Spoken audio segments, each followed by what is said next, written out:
And I'm Fanny from Fanny's Cookery. Cut natin ang watermelon at the top like this. Then scoop out with around teaspoon or as desired. Nakikita nyo ba yung mga juice niyan mga preni? Huwag nyo munang itatapon ha. Kaya paside natin dahil gagamitin pa natin yan mamaya.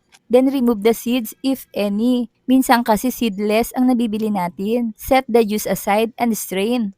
Transfer the scoop watermelon to a bowl. Then i-add na natin dito ang cooked sago. I-mix muna natin until well combined. Ibuhos natin dito ang evaporated creamer or milk at ito naman yung magbibigay ng sweetness, condensed creamer or milk. I-mix natin, then add the watermelon juice. Ito yung itinabi natin kanina. Mix until well blended. Kayo nang bahala sa condensed na ilalagay nyo ha.